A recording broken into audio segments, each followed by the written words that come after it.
ಆಕಾಶವಾಣಿ ಪ್ರದೇಶ ಸಮಾಚಾರ ಓದುತ್ತಿರುವವರು ಅಭಯ ದಾಮ್ಲೆ. ಮುಖ್ಯಾಂಶಗಳು: ವಿದ್ಯಾರ್ಥಿಗಳು ಯಶಸ್ಸು ಮತ್ತು ವೈಫಲ್ಯಗಳನ್ನು ಸಮಾನವಾಗಿ ಸ್ವೀಕರಿಸುವಂತೆ ಉಪರಾಷ್ಟ್ರಪತಿ ಸಿಪಿ ರಾಧಾಕೃಷ್ಣನ್ ಕರೆ. ಜೈಲಿನಲ್ಲಿ ಖೈದಿಗಳಿಗೆ ಐಷಾರಾಮಿ ಸೌಲಭ್ಯ, ನಾಳೆ ಗೃಹ ಸಚಿವರ ನೇತೃತ್ವದಲ್ಲಿ ಅಧಿಕಾರಿಗಳ ಸಭೆ. ಆದೇಶ ಪಾಲಿಸದ ಸಕ್ಕರೆ ಕಾರ್ಖಾನೆಗಳ ವಿರುದ್ಧ ಕ್ರಮ, ಸರ್ಕಾರ ಎಚ್ಚರಿಕೆ. ಹಾಗೂ ಕೂಡ್ಲಿಗಿಯಲ್ಲಿ 74 ಕೆರೆಗಳಿಗೆ ನೀರು ತುಂಬಿಸುವ ಯೋಜನೆ ಲೋಕಾರ್ಪಣೆಗೊಳಿಸಿದ ಮುಖ್ಯಮಂತ್ರಿ ಸಿದ್ದರಾಮಯ್ಯ. ವಿದ್ಯಾರ್ಥಿಗಳು ಪ್ರತಿಫಲಗಳ ಬಗ್ಗೆ ಯೋಚಿಸದೆ ಸಮರ್ಪಣಾ ಮನೋಭಾವದಿಂದ ಕಾರ್ಯನಿರ್ವಹಿಸುವಂತೆ ಉಪರಾಷ್ಟ್ರಪತಿ ಸಿಪಿ ರಾಧಾಕೃಷ್ಣನ್ ಕರೆ ನೀಡಿದ್ದಾರೆ. ಮೈಸೂರಿನಲ್ಲಿ ಜೆಎಸ್ಎಸ್ ಅಕಾಡೆಮಿ ಮಹಾವಿದ್ಯಾಪೀಠದಲ್ಲಿ ನಡೆದ ಘಟಿಕೋತ್ಸವ ಸಮಾರಂಭದಲ್ಲಿ ಮಾತನಾಡಿದ ಅವರು, ಯಶಸ್ಸು ಮತ್ತು ವೈಫಲ್ಯಗಳನ್ನು ಸಮಾನವಾಗಿ ಸ್ವೀಕರಿಸುವಂತೆ ತಿಳಿಸಿದ್ದಾರೆ. ಇದೇ ವೇಳೆ ಮೊಬೈಲ್ ವ್ಯಸನದಿಂದ ದೂರವಿರುವಂತೆ ಹಾಗೂ ಗುರು ಹಿರಿಯರು, ಪೋಷಕರು ಹಾಗೂ ಶಿಕ್ಷಕರನ್ನು ಗೌರವಿಸುವಂತೆ ವಿದ್ಯಾರ್ಥಿಗಳಿಗೆ ಕಿವಿಮಾತು ಹೇಳಿದ್ದಾರೆ. You are going to be a part of the society. Once your education is over, that means not everything is going to be over. This is only going to be a new beginning in your life. All your aims, all your targets, all your future, your dreams has to come to reality. So for that, what you need, we want everybody to be successful.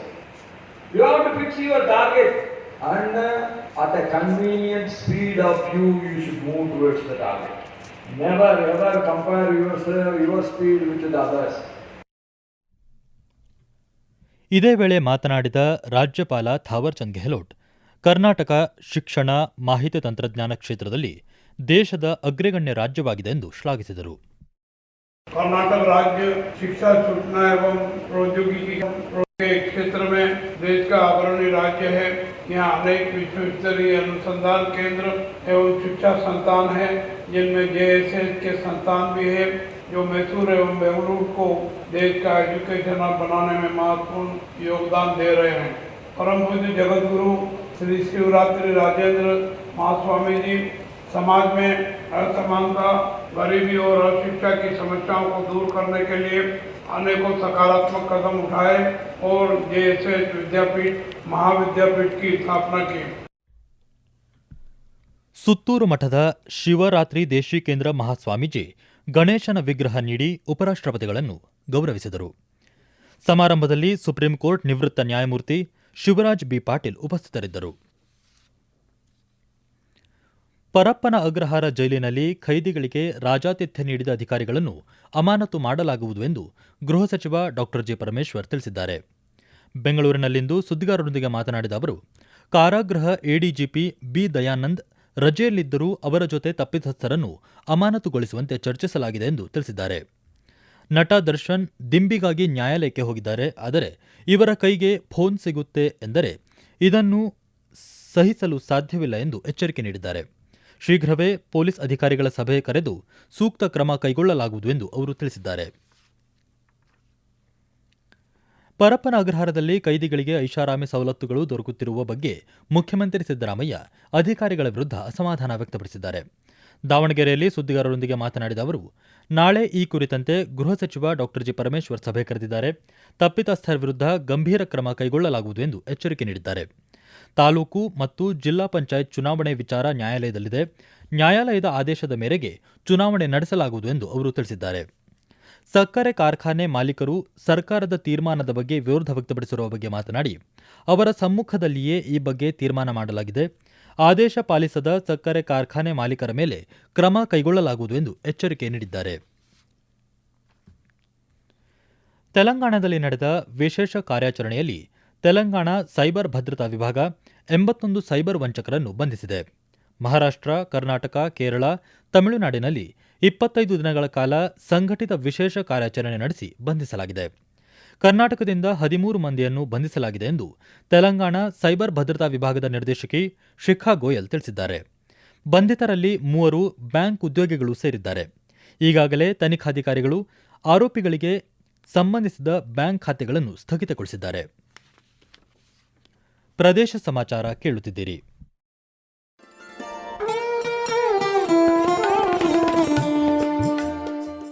Akashvani ಸುದ್ದಿ ವಿಭಾಗದಿಂದ ಪ್ರದೇಶ ಸಮಾಚಾರವನ್ನು ಪ್ರತಿದಿನ ಬೆಳಿಗ್ಗೆ 7:05, ಮಧ್ಯಾಹ್ನ 12 ಮತ್ತು 2:30 ಹಾಗೂ ಸಂಜೆ 6:40ಕ್ಕೆ. ರಾಷ್ಟ್ರೀಯ ವಾರ್ತೆಗಳನ್ನು ಬೆಳಿಗ್ಗೆ 7:35, ಮಧ್ಯಾಹ್ನ 1:10 ಹಾಗೂ ಸಂಜೆ 7:35ಕ್ಕೆ ಪ್ರಸಾರ ಮಾಡಲಾಗುತ್ತದೆ.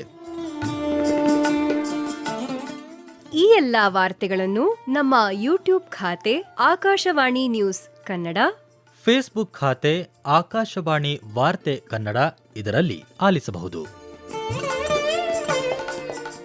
ನಿಖರ ಮತ್ತು ವಿಶ್ವಾಸಾರ್ಹ ಸುದ್ದಿಗಳಿಗಾಗಿ ಕೇಳಿ ಆಕಾಶವಾಣಿ ವಾರ್ತೆ.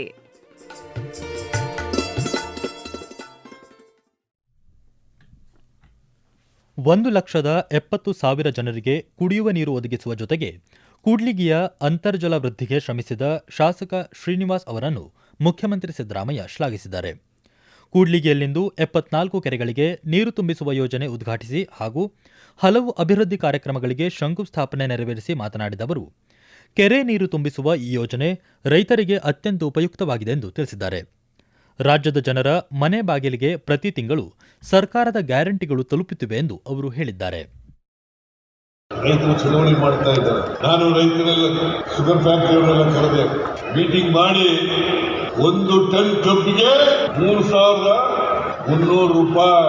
ನಾನು ಡಿಸಿ ಕೈಲಿ ಹೇಳಿ ಕಳಿಸಿದ್ದೆ, ಬೆಳಗಾವಿ ಡಿಸಿ ಕೈಲಿ 3,200. ಆಮೇಲೆ ಅದರ ಮೇಲೆ 100 ರೂಪಾಯಿ. ನಾನು ಫ್ಯಾಕ್ಟರಿಯವರಿಗೆ 50 ರೂಪಾಯಿ ಕೊಡಿ, ಸರ್ಕಾರದಿಂದ 50 ರೂಪಾಯಿ ಕೊಡ್ತೀವಿ, 100 ರೂಪಾಯಿ ಕೊಡ್ತೀವಿ ಅಂತೇಳಿ ಕೆಲಸ ಮಾಡಿದೆ.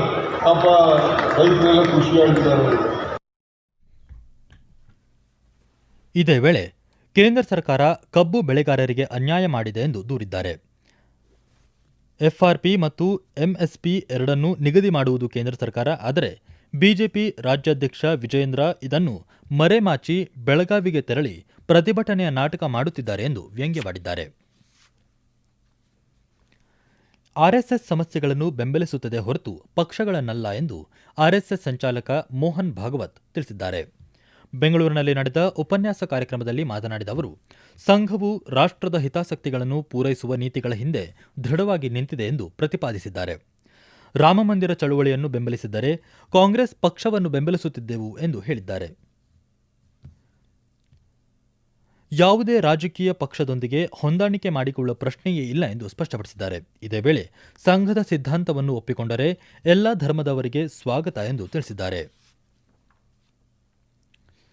ಸಂಜೀವಿನಿ ಯೋಜನೆಯಡಿ ರಾಜ್ಯದಲ್ಲಿ ಅತ್ಯುತ್ತಮ ಸಾಧನೆ ತೋರಿದ ಹಿನ್ನೆಲೆಯಲ್ಲಿ ಉತ್ತರ ಕನ್ನಡ ಜಿಲ್ಲಾ ಪಂಚಾಯತ್ಗೆ ರಾಜ್ಯದ ಪ್ರತಿಷ್ಠಿತ ಕೌಶಲ್ಯ ಕರ್ನಾಟಕ ಪ್ರಶಸ್ತಿ ಲಭಿಸಿದೆ. ರಾಜ್ಯದಲ್ಲಿ ಅತ್ಯುತ್ತಮ ಸಾಧನೆ ಮಾಡಿರುವ ಪ್ರತಿ ವಿಭಾಗವಾರು ತಲಾ 2ರಂತೆ ಒಟ್ಟು 8 ಸ್ವಸಹಾಯ ಗುಂಪುಗಳಿಗೆ ಈ ಪ್ರಶಸ್ತಿ ದೊರೆತಿದೆ. ಅದರಲ್ಲಿ ಜಿಲ್ಲಾ ಪಂಚಾಯತ್ ಉತ್ತರ ಕನ್ನಡದ ಅಂಕೋಲಾ ತಾಲೂಕಿನ ಭಾವಿಕೆರೆ ಗ್ರಾಮದ ಹಿರಿಹೊನ್ನಪ್ಪ ಸ್ವಸಹಾಯ ಗುಂಪು ಸಮಗ್ರ ವಿಷಯಗಳ ಮೌಲ್ಯಮಾಪನಗಳಲ್ಲಿ 100ಕ್ಕೆ 97 ಅಂಕ ಪಡೆದು ರಾಜ್ಯಕ್ಕೆ ಪ್ರಥಮ ಸ್ಥಾನ ಪಡೆದು ಈ ಪ್ರಶಸ್ತಿಗೆ ಭಾಜನವಾಗಿದೆ. ಈ ಪ್ರಶಸ್ತಿ ಜಿಲ್ಲೆಯ ಅಭಿವೃದ್ಧಿ ಮತ್ತು ಮಹಿಳಾ ಶಕ್ತೀಕರಣ ಕ್ಷೇತ್ರದಲ್ಲಿ ಮತ್ತೊಂದು ಹೆಜ್ಜೆ ಗುರುತಾಗಿದೆ. ಸಂಜೀವಿನಿ ಯೋಜನೆಯಡಿ ಮಹಿಳಾ ಸಬಲೀಕರಣ, ಸ್ವಸಹಾಯ ಗುಂಪುಗಳ ಬಲವರ್ಧನೆ ಮತ್ತು ಆರ್ಥಿಕ ಸ್ವಾವಲಂಬನೆ ಕ್ಷೇತ್ರಗಳಲ್ಲಿ ಜಿಲ್ಲೆಯ ಸಾಧನೆಗೆ ಒಂದು ಗೌರವ ದೊರಕಿದೆ. ಮುಂದಿನ 5 ವರ್ಷಗಳಲ್ಲಿ ದೇಶದಲ್ಲಿ 10,023 ಹೊಸ ವೈದ್ಯಕೀಯ ಸೀಟುಗಳು ಲಭ್ಯವಾಗಲಿದ್ದು, ಇದಕ್ಕೆ ಕೇಂದ್ರ ಸರ್ಕಾರ 15,000 ಕೋಟಿ ರೂಪಾಯಿ ಅನುದಾನ ಮಂಜೂರು ಮಾಡಿದೆ ಎಂದು ದಾವಣಗೆರೆ ಸಂಸದೆ ಡಾ ಪ್ರಭಾ ಮಲ್ಲಿಕಾರ್ಜುನ್ ತಿಳಿಸಿದ್ದಾರೆ. ದಾವಣಗೆರೆ ಜೆಜೆಎಂ ವೈದ್ಯಕೀಯ ಕಾಲೇಜಿನ ಸ್ನಾತಕೋತ್ತರ ವೈದ್ಯಕೀಯ ವಿದ್ಯಾರ್ಥಿಗಳ ಘಟಿಕೋತ್ಸವ ಉದ್ದೇಶಿಸಿ ಅವರು ಮಾತನಾಡಿದರು. ಕೊನೆಯಲ್ಲಿ ಮತ್ತೊಮ್ಮೆ ಮುಖ್ಯಾಂಶಗಳು. ವಿದ್ಯಾರ್ಥಿಗಳು ಯಶಸ್ಸು ಮತ್ತು ವೈಫಲ್ಯಗಳನ್ನು ಸಮಾನವಾಗಿ ಸ್ವೀಕರಿಸುವಂತೆ ಉಪರಾಷ್ಟ್ರಪತಿ ಸಿಪಿ ರಾಧಾಕೃಷ್ಣನ್ ಕರೆ.